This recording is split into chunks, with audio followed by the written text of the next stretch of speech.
West hill ആസ്ഥാനമായുള്ള 9 Kerala girls battalion NCC 9-10 ക്ലാസുകളിലെ വിദ്യാർത്ഥിനികൾക്കായി ആനുവൽ ക്യാമ്പ് നടത്തി.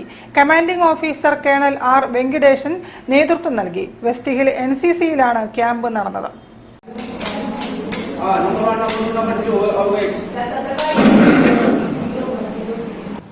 കോഴിക്കോട്, വയനാട്, മലപ്പുറം, പാലക്കാട്, കണ്ണൂർ എന്നീ ജില്ലകളിൽ നിന്നുള്ള 400ഓളം വിദ്യാർത്ഥിനികൾക്കായാണ് ക്യാമ്പ് നടത്തിയത്.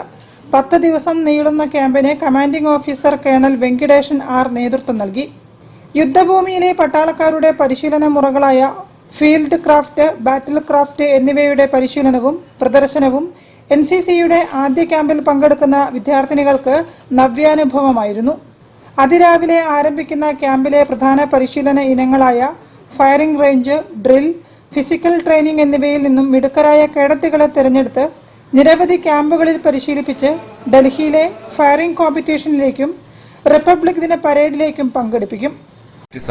All such things will be taught here. This camp is for 10 days. Cadets from Wayanad, Kannur, Palakkad and nearby districts, they are attending here. So almost 400 cadets are here. So they will be doing all kind of training, including firing also.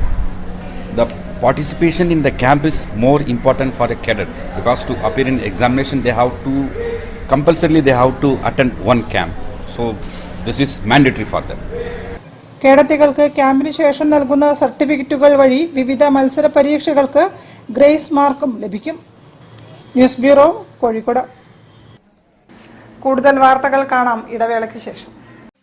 ക്യാൻസറിനെതിരെ പൊരുതാനായി Calicut city service സഹകരണ ബാങ്കും MVR cancer സെന്ററും സംയുക്തമായി അവതരിപ്പിക്കുന്ന cancer ചികിത്സാ സഹായ പദ്ധതിയാണ് mass care.